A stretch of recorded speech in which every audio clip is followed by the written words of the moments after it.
Make more good in the all-new Sportage X-Pro. Kia, movement that inspires. Quaker Steak and Lube is throwing open the garage doors and setting up the umbrellas. It's patio season. Come enjoy great food, drinks, and fun in the sun. There's always something happening at Quaker Steak and Lube, but we're really amping up our event calendars for our favorite time of year.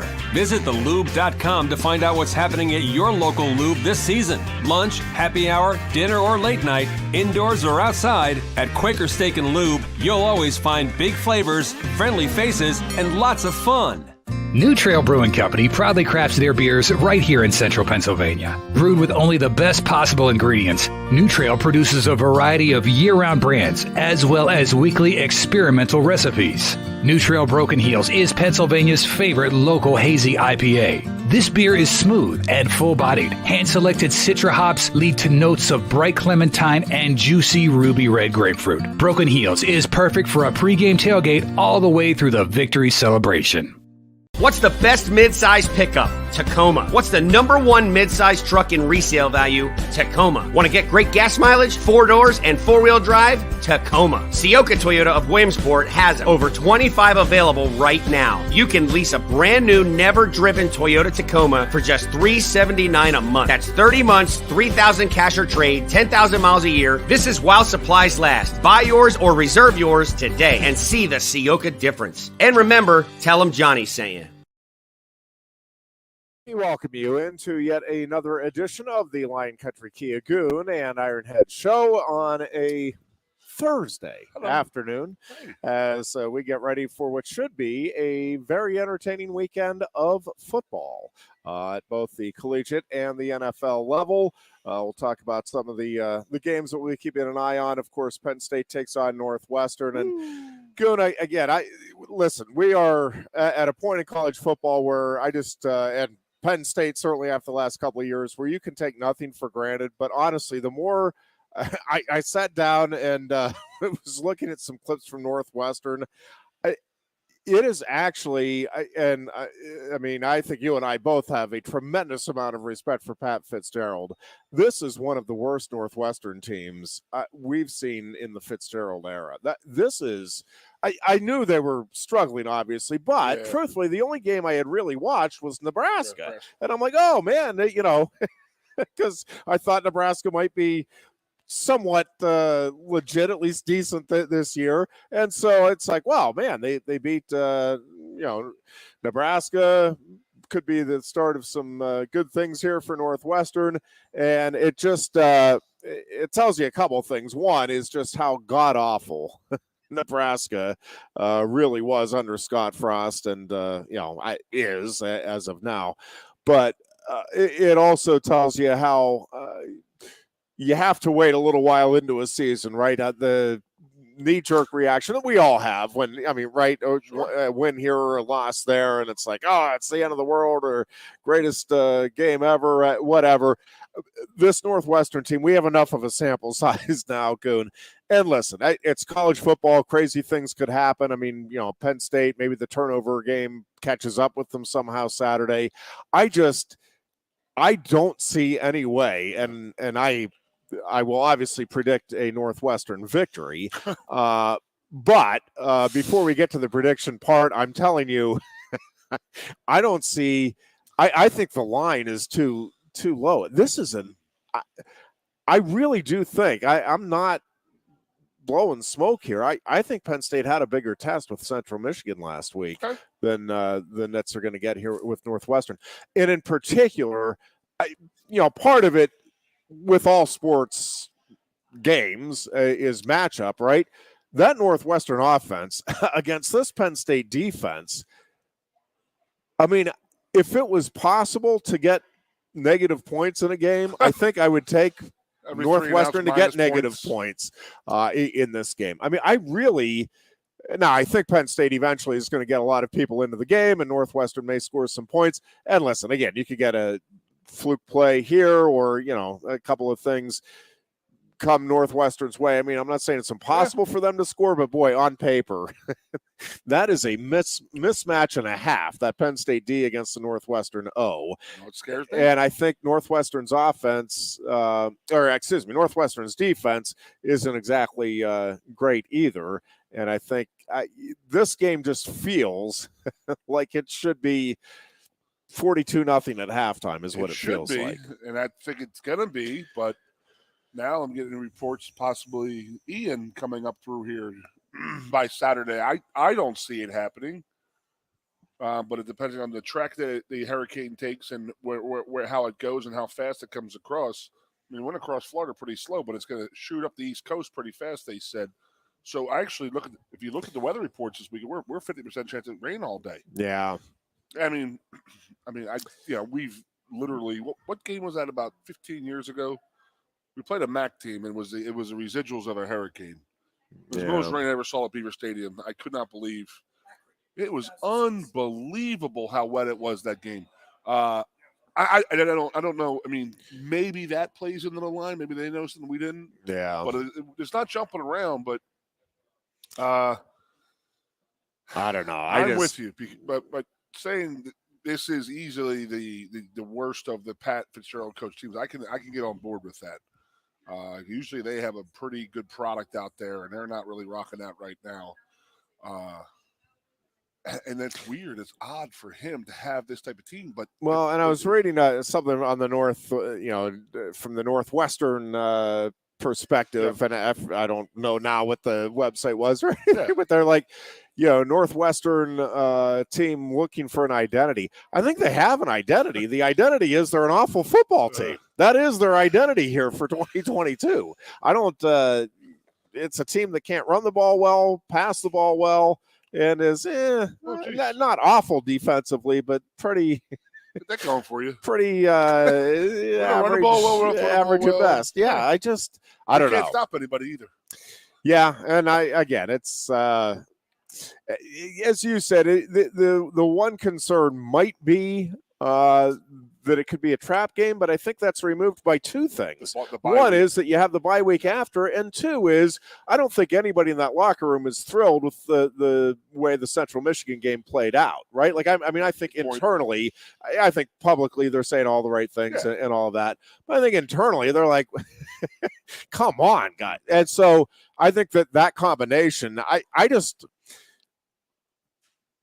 the fact that it's a little later start, so I think the fans will be a little more revved up. The sales in Beaver Stadium, I don't know if that's going to play into it at all, but I don't see any, I keep looking for, Northwestern can hang its hat on this, right? Like, home field advantage or this intangible.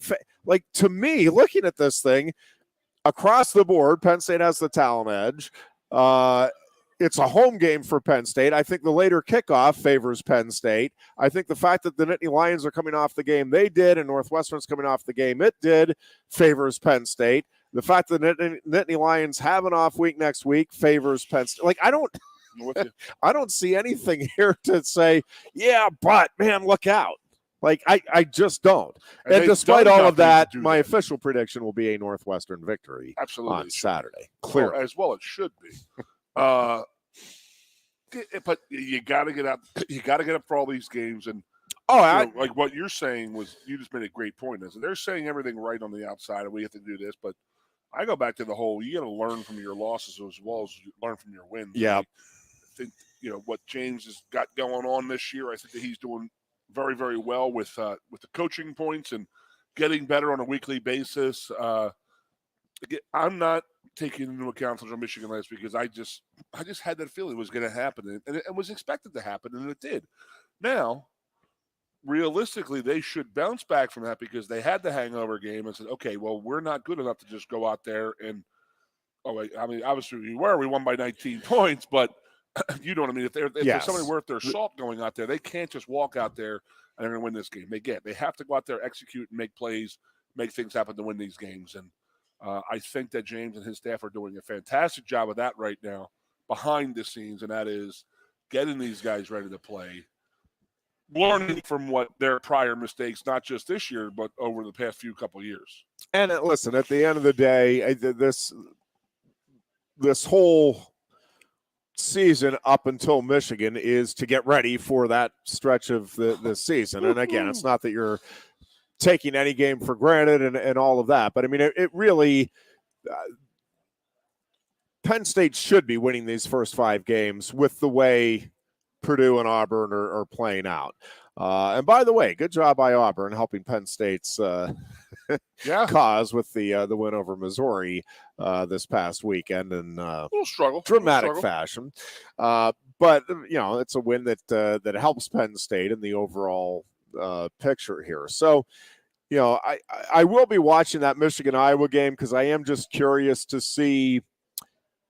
I think we'll get a better idea how good that Michigan offense is, because as much as Iowa is struggling this season, their defense is still legit. Like that is still a really good defense. They put 27 up on Rutgers last week. 27. Yeah, that was a really weird, fluky game. If you look at the statistics in that game, I mean, Rutgers, if you just looked at the statistics, it would be like, so did Rutgers win by like 2 or 3 touchdowns? And, really like that, huh? Yeah, and they lost it, what was it, 27-10 or whatever it was. But, I mean, it was a significant, like if you just look at the stats, you said the score was 27-10, and you knew nothing else but the stats, you would say, okay, so Rutgers won 27-10. Wow. It was just a weird game. Turnovers played a big role, as they often do in games. But Iowa victory then. But I am curious to see with a couple how Michigan does handle the Iowa defense. That to me, that matchup is really intriguing from a Penn State perspective going into the weekend. They're 4 games at home, right? Michigan. This is their first this is their first away game, and they're going into Kinnick. I would love to have had been a night game at Kinnick, but it's a noon game. It's pissing me off. Yep. Because I would love for Michigan to have to go down there. Not an easy place to play. There's a lot of demons out there, and Iowa has always played them well. They play everybody well out there. Michigan's a top 5 team. This is just ripe for that Iowa big win upset game that Iowa always has every year. But Kevin Horn made a good point today, and if it was November in a night game, I would pick Iowa to win over Michigan. But he goes, not a noon game and the first weekend or the first day of October. He goes, nah, I don't think Iowa has it. The thing is, I just don't think. Again, I'm intrigued about that matchup. The game overall. I mean, I'm obviously it's of interest is in the Big Ten, but I'll be very surprised. I just don't think Iowa's going to be able to score enough points. Yeah. Even if the defense plays sensational and holds Michigan down somewhat. I think that Michigan offense is good enough that even against a really good defense, Penn State, Iowa, Ohio State, I still think they're going to get 3 scores on the board, and I don't know that Iowa offense against a good team that takes care of the football is going to be able to get enough points to stay with a team that puts 21 or more on the board. So the game, it's of interest. I'll be very surprised if Iowa wins the game, but really? I do want to see. Though, honestly? I would be, yeah. I just don't think playing, or I just don't think that Iowa offense is good. And I think Michigan's good on both sides of the ball. I think that offense is really good for the first time in a long time. I mean, really good. Okay. And I think the defense is still, I don't think it's as good of a defense as what the Wolverines had last season, but that's not, there's a lot of good defenses that are not as good as what Michigan put out on the field last year. I still think it's a very good defense. And I think an average defense is going to cause Iowa fits this season. We'll see. I mean, that's literally, it's the game I'm going to be watching at noon. Yeah. In the parking lot, obviously. I gotta say it. It's a tough place to play, and Michigan being on the road, being at home 4 straight weeks. So I'd love. Let's go back to this. Let's start from the week 1. I hate the fact that we open up on the road a lot of times, and especially in the Big Ten play. but I'm okay with it when it comes to later in the season.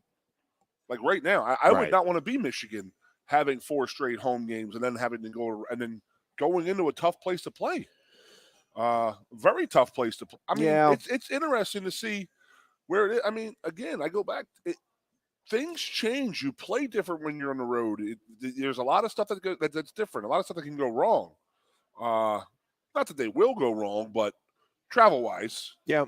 But I mean, it's a pretty big thing going on the road for the first time. And much as we hate the fact that we've done it, it seems like all the time, but I don't mind getting that away game out of the way for that fact that so that your first home game, I mean, that's a pretty tough away opener for Michigan going in at Iowa. So I think it's going to be a lot closer than you're thinking. I really do. Do you? Just because I just did that Iowa, this is that's their thing, man. They just love it.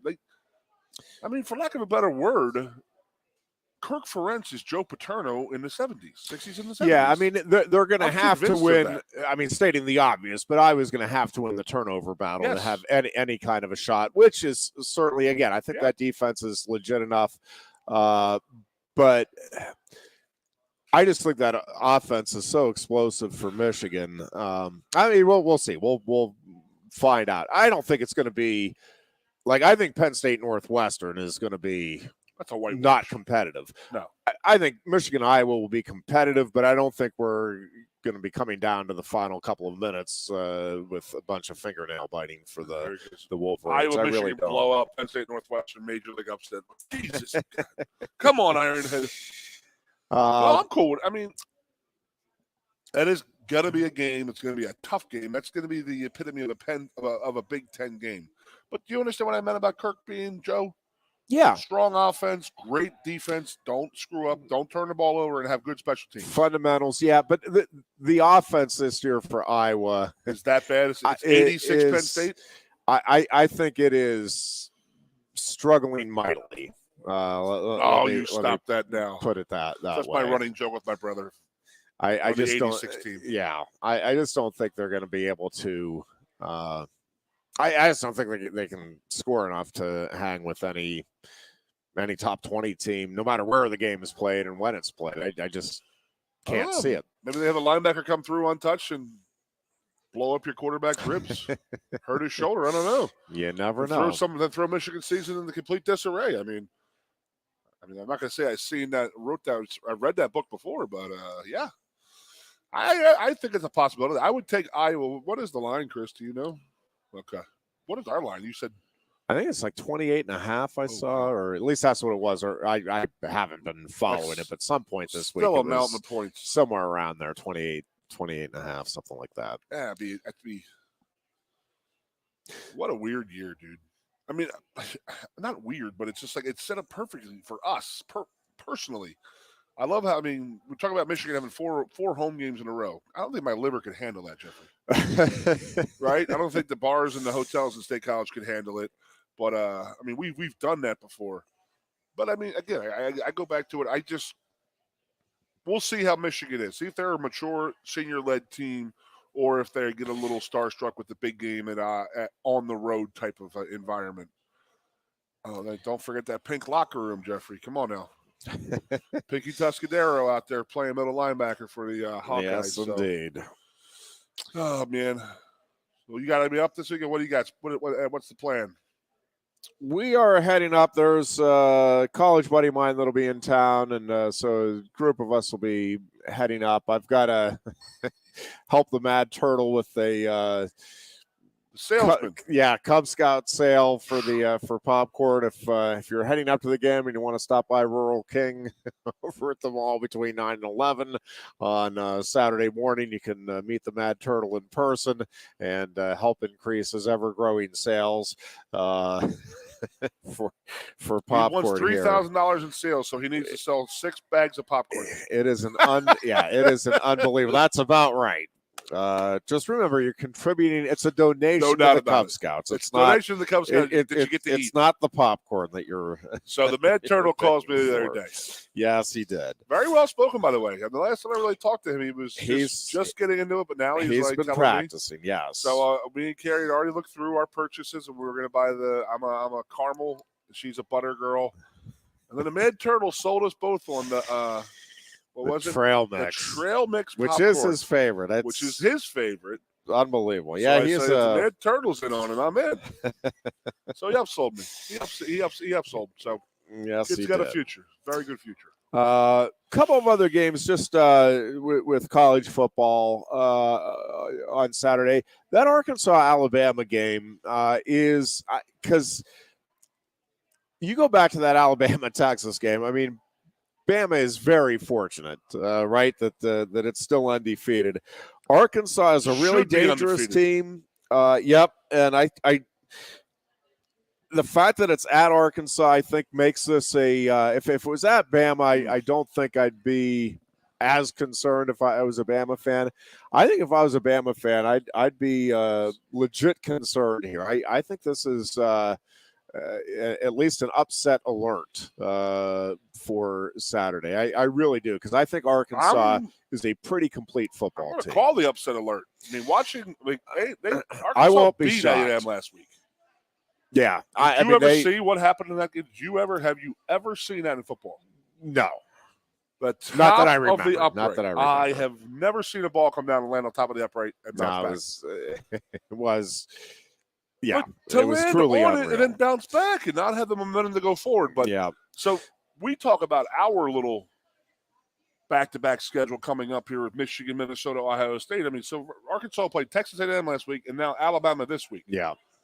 Woo-wee. One was in Texas, one was in Dallas, and one was up at home. So I'm going to say put Alabama on upset alert. Yeah, and I do think the way that game played out, I don't think is doing Alabama any favors, right? Like, because Arkansas, I think, will have a chip on its shoulder this week. And not that you need extra – I mean, not not that I think that's the that's the going to be the deciding factor. Well, they lost last week, so clearly they're going to beat Alabama. But I do think it adds just a little extra grit to the Arkansas side of the ball this week. And the other game I'm just curious to see how it plays out is that NC State Clemson game, because Clemson did not look great against Wake Forest. Again, it's that Wake Forest is better than we're thinking. I do think it's a good Wake Forest. That Wake Forest program has leaps and bounds. I mean, it used to be just no question the bottom dweller every year in the ACC, and it has become at least a team that you have to worry about it every season. And I am curious to see how NC State fares going into Clemson here on Saturday. Those are the two games. I like watching looking in on the ACC, because it is a one team league, and that's Clemson. Well, but then you have Pitt, you have Western. But if things start to play out, to change up the conversation a little bit here, but a lot of stories this week coming out that the Big Ten is targeting, as most of us were suspecting, other schools in the Pac-12, and most, I think, now are largely resigned to the idea that the Pac-12 is no longer going to exist in the very near future, that the Big Ten will pick up probably 4 of those schools, and the rest will join forces with the Big 12. 4 more. Who are they talking? Is the speculation. Washington, Oregon, Stanford, Cal? And yes. Yeah. Wow. And I got a question. Now, yeah. I just thought about this in my head.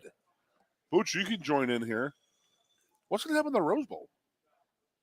I mean, it's just going to be just complete upheaval then. It's no longer going to be. Well, I mean, with the playoff Big expansion, I mean, all of those bowls are. But yeah, I hear what you're saying with the tradition, but it's going to have to find a new tradition, because there's not going to be a Pac-12. You're not going to have a Pac-12. I mean, like some of those bowls, like they'll traditionally say, okay, well, we're open to everybody, but would they lean? Excuse me. Would they lean toward a Pac-12 team?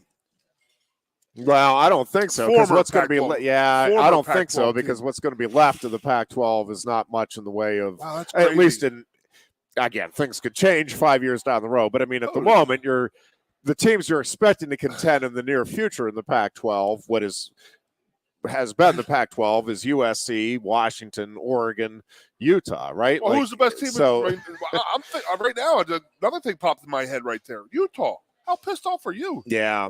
They worked their asses off but for here's decades the thing. to get into the Pac-12, and it goes away in 5 years. So the yeah. Oh, my goodness. So you have the Big Ten obviously clearly grows stronger from this. Yep. SEC is going to be very strong if we'll see if it is able. But the ACC is the one, and the Big 12 again. Well, at least assuming. Well, so does the ACC.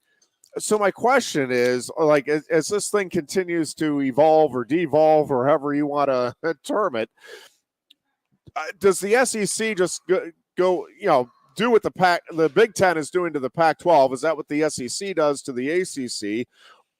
And do we end up with, I guess the question is, do we end up with 4 or 2 major conferences? Like, do we think the ACC can sustain itself with the Big 12 expanding with the remaining teams from the Pac-12? Again, this is all presuming, and I am presuming that the Big Ten does finish the deal here. Did they say that their announcement come by October? Booch, did they say that when the hubbub first started about the other 4? That an announcement was to be coming between now and October? Interesting. Yeah, I love this, but then what's the elephant in the room? Are they going to any conference? Well, I mean, eventually they're going to have to. If every team in the country is in one of the 2 conferences, like it's not doing you any good to. If that's where we get to, and even if it's 4 major conferences. But would it be really 4 major conferences? I guess that's my question, is because the Big 12, I don't know how that's going to play out, because you're going to have a lot of teams potentially, but not a lot of star power there, especially when you compare it to the Big Ten and the SEC. And really the same thing with the ACC. I mean, Clemson's kind of what you've been hanging your hat on, and Clemson at the moment looks shaky at best. There's not another program there in the ACC that I think even if it rises and becomes solid, that you're looking at saying, yeah, we can hang. I mean, Florida State at one time, maybe, but I don't think you're hanging your hat on, okay, Florida State can get there year in and year out and be, like Clemson was for the ACC. And so I think, you're looking at the Big Ten and the SEC being very strong. The Big 12, again, numbers wise will be strong, but I think short on the number of legit contenders that you're expecting anyway annually. And I think the ACC, I don't know, the ACC just becomes really interesting to me. Does it just get broken up? And if it does get broken up between the Big Ten and the SEC, then does it make sense to have 3 conferenses? No. Right? Like, then at that point, I don't know that the Big 12 is still pretty good. The American Conference with your Cincy's, your Houston's, right? Yeah, I mean, there's a couple other teams. I guess we're relative here. I mean, we're throwing up the highlights of the bet, but like in my head, I'm like thinking there, like, does the Pac-12 try to stay relevant and go pick up some MAC schools? Or that's not going to help. Or some AAC schools and go pick up Cincinnati, go pick up Houston. No, I think Big 12 goes away. I think the other schools in the Pac-12. I think everybody is on the phone right now trying to get into either the Big Ten or the SEC. And I don't think outside of the schools that the Big Ten is reportedly targeting. I mean, I don't see that there's a great desire there on the Big Ten and nor the SEC for the remaining schools right now. I feel bad for a team like Oregon State and Washington State who just get left out by their and Washington. Well, and both those programs are having at least solid seasons Oregon to this State point. Had a hell of a game last week against USC. Well, and Washington State had a pretty doggone good performance against Big Ten school a couple weeks back. So, I don't know. We'll see how this all plays out. But boy, it sure feels like we're heading toward. I think one something of them completely different than what we've the Big had. 12 or the Pac-12 try to stay relevant and they combine. They have to, right? I mean, it's just like you're going to have Pac-12 schools playing in West Virginia. Yeah. I mean, and then we're going to have Big Ten schools playing in L.A. and Washington and Oregon, which I'm cool. We're being in the driver's seat in this situation is pretty damn awesome, in my opinion. I would love to get. It's better than being in any of the other seats. I wouldn't tell mind you getting that team from South Bend though in the Big Ten. That's just because I want to play them on a regular basis and hate on them. My opinion. And then I don't want Pitt in any conference. They don't deserve anything. Pitt and Notre Dame can can become the two independents. I mean, Booch. I mean, when USC and UCLA came on, I told Booch I wanted North Carolina, I wanted Boston College. I just think that's like the next move, and I wanted Virginia Tech, but I don't think Tech's going to go without UVA. Right? Isn't that their deal? They had some kind of thing that we thought that UW and Washington State were going to try.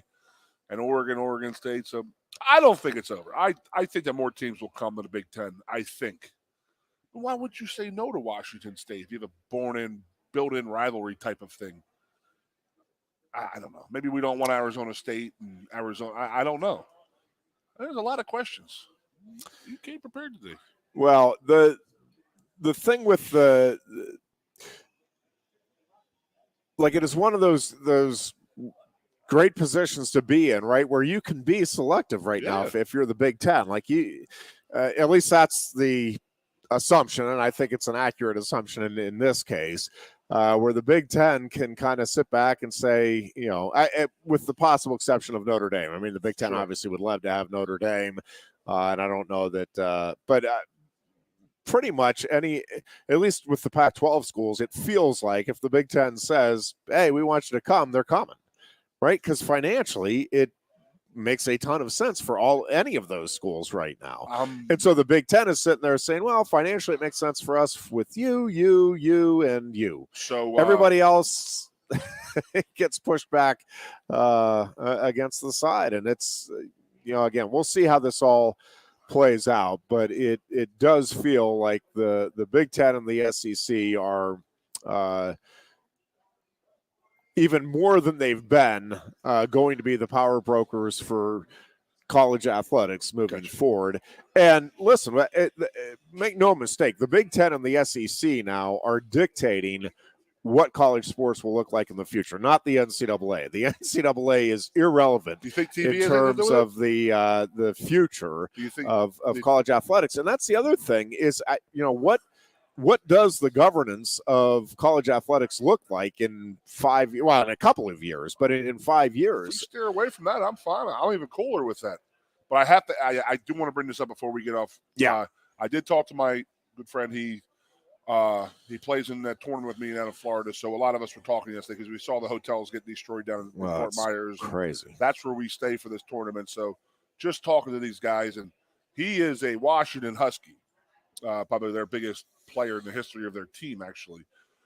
So he lives down in Melbourne, Florida, but he was actually in Washington yesterday, him and his wife and kids, thank God. So they were missed all the storms and stuff. But he said he was happy with staying in the Pac-12 because they wanted to keep the traditions going on out there. And then I sent him the article that I said, well, each Big Ten team gets $100 million a year on this new contract. And when and he goes, and I said, Steve, follow the money. He goes, damn right I am. Holy hell. He goes, I guess we'll see you in the Big Ten there, bud. You're saying that, there is one other thing I just wanted to quickly touch on because I am reading a lot of stuff on the not even the message boards because I don't go there, but just on Facebook and social media. Which are message boards. on the alcohol sales at Beaver Stadium. And the driving theme seems to be, it's a money grab. Well, here's a news flash for you, kids. Hello. Okay? If you are running a multi-million-dollar organization like Penn State Athletics, you are looking for ways to increase your revenue because, and even with the TV deals and all of that, the fact is, right, like you are trying to get better facilities to navigate the ever-changing waters and get enough lawyers on board that you can at least try to navigate the ever-changing waters of the rules and regulations that are out there. You are trying to make this as good of an experience for your student athletes as you can across the board. At Penn State, you're trying to maintain a 31 sport varsity sport, and that's to say nothing of the club sports teams that Penn State has and the intramural program, which is also among the best in the country and the most varied and with the greatest numbers. I mean, Penn State's intramural numbers, well, I guess I haven't looked since the pandemic, but I mean, historically, in the last 20 years, Penn State has one of the strongest intramural sports programs, and all of that stuff, yes, requires money. And while I can understand those that are, morally opposed to this, many are pointing out that you already have drinking at Beaver Stadium. People are sneaking and have for decades, like at least 5 decades and probably more, been sneaking alcohol into Beaver Stadium. And the fact is, because a lot of what I'm reading is, these problems are just going to, I keep reading these anecdotal stories of, there was a girl who was, carried out and, vomit all over herself. And I do not doubt that there are anecdotal stories like that throughout the years at Beaver Stadium. But the narrative has been with a lot of these fans that are writing that it's only going to get worse. And I'm just telling you, factually, there have been a bunch of studies at the universities who are already allowing alcohol sales, and the police and the administrations of those places and the objective study analysis all tell you that the drinking incidents, it's not that they go away. We will have drinking problems. I have no doubt that there will be some people that buy a beer at Beaver Stadium that will have some issues. But the number of incidents has gone down at every one of the schools that has done this. And I think there are a couple of things in play. And again, I don't think it's going to dramatically decrease, but I don't think it's going to increase the problems with alcohol-related incidents at the games. And there's a couple of things in play, I think, and the studies would suggest. One is that, listen, most of the people that are going to buy the $10 beers at the football game are buying them because, they like the taste of beer, or they want a beer, maybe 2, during the course of the game. These are not the people that are going there to get hammered. The people that are going there to get hammered are already doing it. This isn't going to, the $10 beers in the stadium is not going to cause somebody who was like, I don't think I'm going to drink today. Wait a second. $10 beers at Beaver Stadium? Let's go get blottoed. Who's with me? Like, it makes no sense. Like, if you just stop and think about it, what you're saying, it makes no sense. And the fact is, if you are somebody, and we've all known people, and we may have been those people when we were in college ourselves, possibly. There are people that go to the games and they want to be drunk during the games. Well, they are binge drinking before they go in. And what could happen here, and what is likely to happen, is, hey, I don't need to get hammered before I go into the game. I can just get a good buzz and keep the buzz going.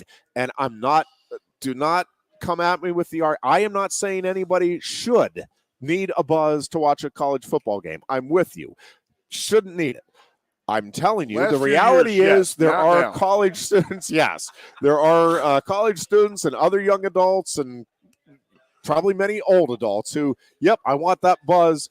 But those people now are not going to be blottoed before they go into the game. They are going to have the buzz, and they're going to try to keep the buzz with the $10 beers. So, listen, it's going to be some extra money in the coffers for Penn State, for sure. Money is, there's no question, that is a driving force here. But, again, that you are trying to support 31 programs. You're trying to support increasing coaches' salaries. You're trying to support all of the food needs of the student athletes across their 31 programs, the scholarship opportunities, the travel costs, which will be increasing. And again, I get that the TV money is huge, but I'm telling you, all of these costs are going to continue to go up exponentially as well. And yes, if they can get extra streams of revenue in, and the studies all show that the incidents, the problems with alcohol around these stadiums does not go up. It actually drops. And again, I'm not telling you that by serving alcohol at Beaver Stadium that now we don't have to worry about drunks being in Beaver Stadium.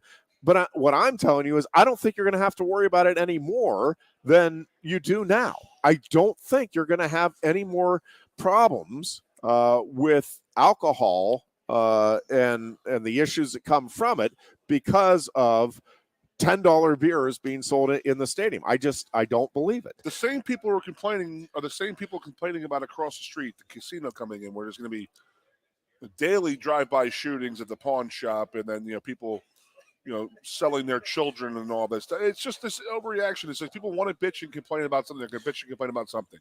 Jeff, do you know what Penn State's operating budget, they just cleared this, is for this Penn State and the Commonwealth campuses?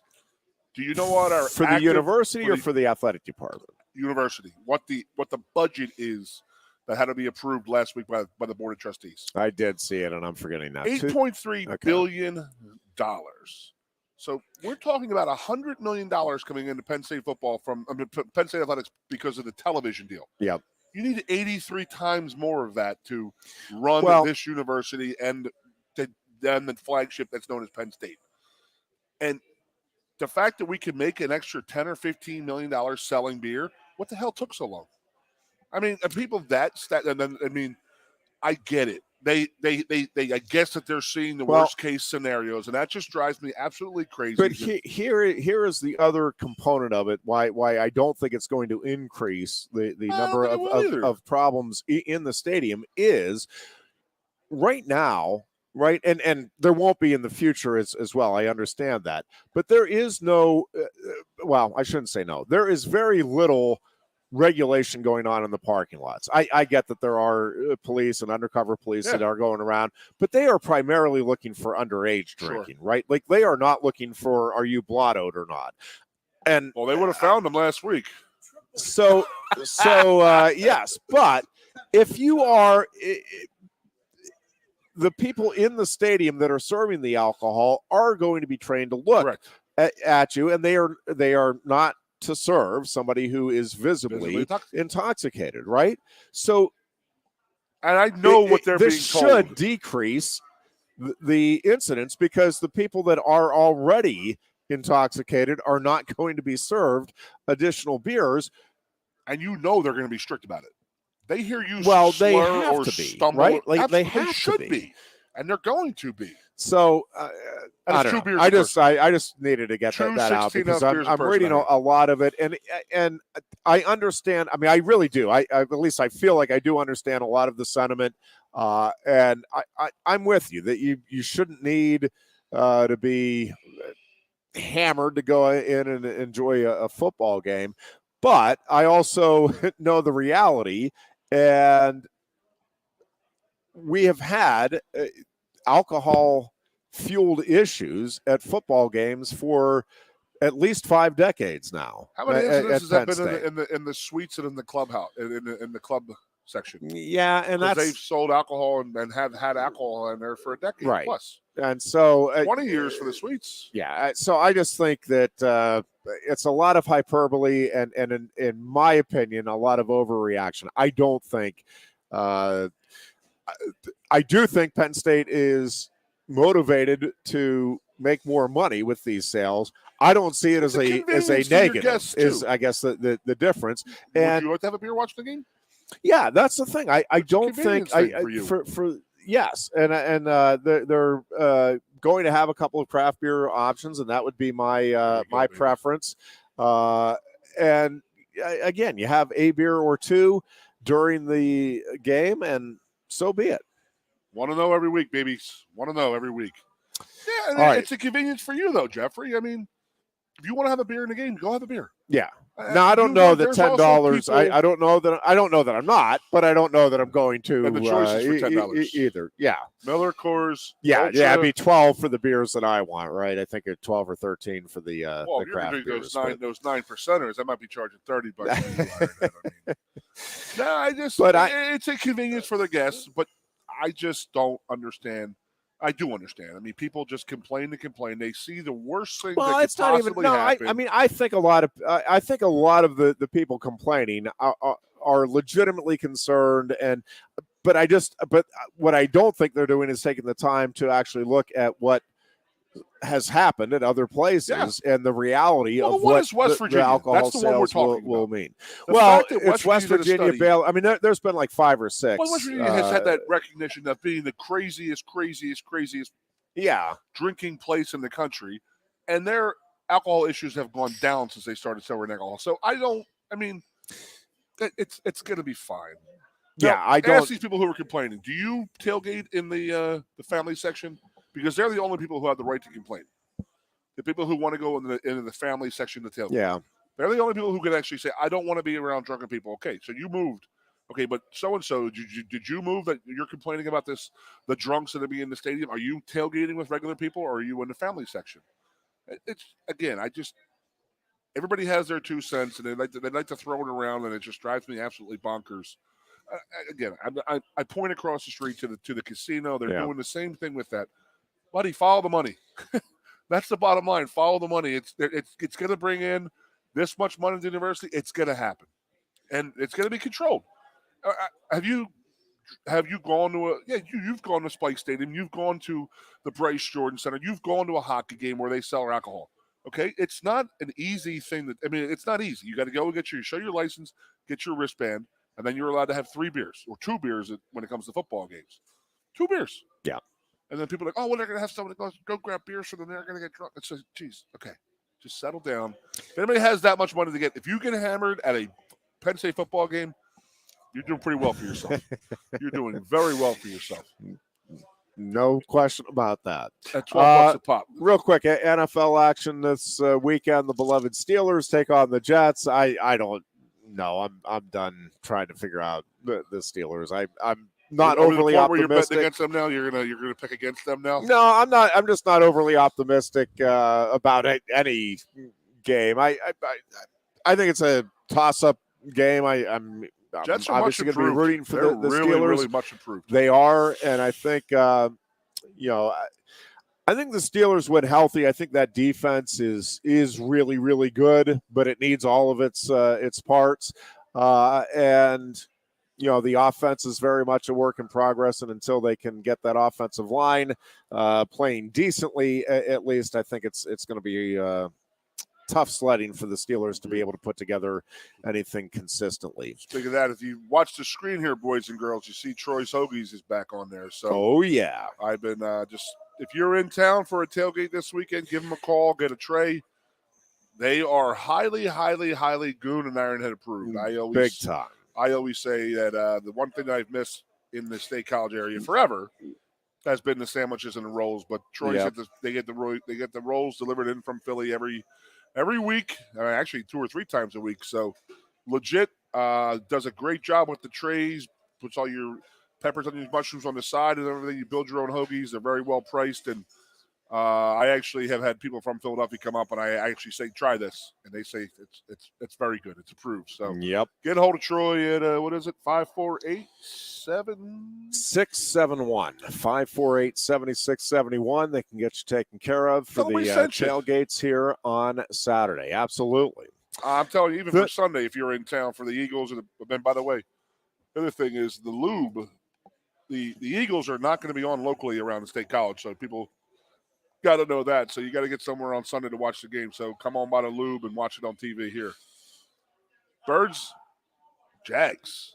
Yeah, it'll be interesting to see where they're at right now. Trevor Lawrence is really turning into Trevor Lawrence. Yep. And I put it all on Urban Meyer. I mean, Urban Meyer got that place in order, got it all set up. No left question. the cupboard completely full. Did a great job getting it turned just around. Created it. Absolutely created it. But Doug Peterson has done a hell of a job, man. I will say no doubt about that. Dolphins, Bengals. Hold on, you're an outsider. Do you think the Eagles boo Doug Peterson?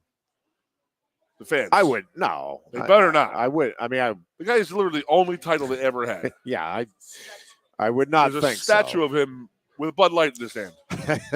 God bless him. Yeah, I think I can't imagine. I mean, there might be a handful of individuals, but I mean, the stadium is the opposing coach, but no way. They better be cheering for him. Yeah, I think they will. I think that whole think so too. It's all bull. Unless he comes out there with Santa Claus goon, then look out. All bets are off because they hate Santa Claus in Philadelphia. We know that. Drives me nuts. It's lazy reporting, Ironhead. Why would you do it? Why? Because the Eagles fans knew he was a fake one. It wasn't the real Santa Claus. The Bengals-Dolphins game tonight. That game is, again, for another week, is a hell of a game on a Thursday night. It is. They really upped it. And I think it's a really intriguing matchup to see how the Dolphins handle the success now that they've had. They're feeling their oats, and this is a Bengals team that is trying to claw its way back up after the 0-2 start. So I really like the Bengals in this spot, but I'll be really, really rooting for the Dolphins tonight. I don't know if you watched that Bills-Dolphins game. I didn't. I saw the end of it. Jeffrey, that was as physical a football game as I've seen in the NFL in a long time. Not just because it was a physical game, just because of the elements of how freaking hot it was down there. Like, dudes were just going out. It was like Kellen Winslow Sr. getting carried off the field. I mean, every player at one point or another was on the ground hurting. And they all had to suck it up, and they made plays happen. And I'm very impressed with the Dolphins right now. But to play that game on Sunday afternoon and then have to play this game on Thursday against the Bengals team who needs a win. They're on the hungry. Road. Yeah, it just does not feel like a good spot for Miami. No. I will say if the Dolphins win this game tonight, I will be – and I said earlier in the week, I mean, I think Miami is legit a good team regardless of what happens tonight. This is a legitimately good team. I will say, but I don't think they're a Super Bowl threat right now. Like, I think Buffalo is clearly better. I think Kansas City is still better right now. I think the Ravens are better, and if the Dolphins can ever, or if the Bengals can ever get an offensive line, I think they'll be consistently better as well. But I will say I will change my opinion if Miami wins this game tonight in Cincinnati, coming off of that win over Buffalo in the short week, going on the road. I'm not so sure. I'm not going to pencil the Dolphins in as a legit Super Bowl contender. Maybe they should be now, but they win this game, and you can count me as a true believer in what the potential, at least, of the Dolphins this season. Monday had to be just IVs for the guys. Just everybody, no practice. They just sit in the locker room. Everybody gets 2 IVs. One last note here, because I have to. Kale Sanderson drink get a plug-in for Bo Nickel. Man, oh man, dude. I'm sorry. Good, dude. Has he gotten hit yet? Not in one of these. Like not solidly. I don't know. Maybe a glancing blow somewhere. Although I'm not sure that's even the case. He just looks like he's. But what's really interesting, Goon, if you look at some of the social media after the win this week, there are longtime fighters in the UFC and in MMA that are saying, look out, this dude is legit. Now, we're 3 fights in, and so I'm like, listen, I'm excited. Obviously, I'm rooting for Bo Nickel to be, the greatest of the great in UFC, because I think is a fantastic person, comes from a great family, and obviously I want to see Penn Staters do well, period. But I am certainly not objective in my opinion of Bo Nickel. You are having a lot of people that you would think would be saying, whoa, pump the brakes. Like, we're veterans. We've been around. This kid has a lot to prove. And they are all, well, I don't know about all. There are a lot of them saying, look out, man. This dude is legit. So take it for what it's worth. You know, it'll all play out. But I will say Bo Nickel is just a different breed of athlete. His mentality, the way he's put together, the athleticism that he brings, and his focus and determination. I mean, obviously hallmarks of the Penn State program under Cal, but he's just a different level kind of guy, and I do think the future is very bright. Now, why did he UFC go the MMA route? Can be a really humbling thing. Why did he go that route, not the Olympics, freestyle, all that? I think a couple of things. I think he wants to carve out his own path. He's not going to have others dictate his how he's going to do things. And I think he wanted the challenge. I think he I'm not going to say he was bored with wrestling, because obviously he didn't accomplish all that you can in wrestling. He didn't get world championships or gold medals or all of that. So I don't think it was a boredom thing. I think he just saw, listen, this is the next challenge. I think I can provide better for my family moving forward with this. And I mean, I don't know all of this, but this is he needs to start having kids with Maddie Holmberg. my speculation is superhuman athlete for Nittany Lions. I think he sees this as the best route to setting up a really good future for his family. And Schneider and those guys, were they just not into the UFC, or they just wanted to go the Olympic route? I don't think I don't know for sure with Snyder. I don't think he's Taylor is not looking at to my knowledge, has never entertained it's a whole different world. The MMA. I mean, and I don't know for sure with Snyder. I've never heard or seen him say anything that would indicate that that's the next. So, I mean, think about this role for Ironhead. I mean, in the past 20 years, you've been doing coveraging of Penn State wrestling forever, however many years. Like, those guys, they would get done. Either they went to the Olympics or they just moved on with their lives. Yeah, I've got into coaching. UFC, a lot of them get but the coaching, UFC MMA thing has really opened another for sure big-time doors for these guys financially to get to that professional money. I'm cool with it. I mean, I just hope that he doesn't. What was it? Foxcatcher, Schultz's brother. Yeah. Didn't he get an MMA and was it Channing Tatum in the movie, and he was just getting housed later in the movie? And I just hope they don't get like punch drunk boxer type of thing. But I guess he's due for a contract now. Yes, so the UFC is going to sign him, and it's going to be for big time money. So. Yes, he has already signed the deal. So, and he and Micah are real tight. Yes, Parsons. That's funny because he always tweets about him. So he went to school with Kyler Micah Murray. Was a big wrestling. He went to high school with Kyler Murray, and then he's good friends with Micah down in Dallas. So impressive. Yeah, and he married Rob Holmberg's daughter. Yes, he did. Who was a female All-American here, decathlete. So talk about some genes right there, but not bad. All right, I got Penn State by a ton, 55-10 this week. So listen, on paper, Goon, I would think I would have it like 49-7, but in reality, Goon, I see the upset happening. You just got to play the numbers, right? It looks to me like Northwestern 20, Penn State 17 on Saturday. That's my official prediction.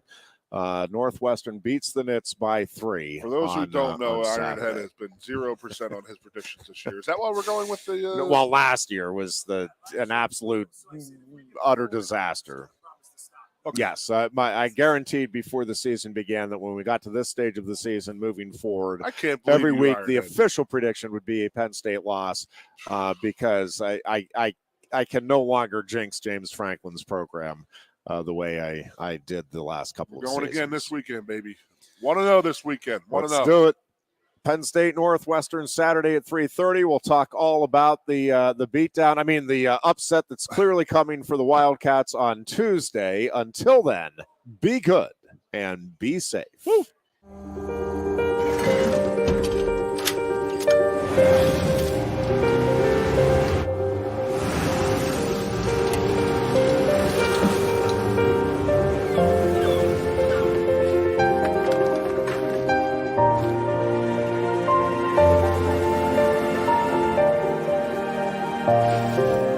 Make more good in the all-new Sportage X-Pro. Kia, movement that inspires.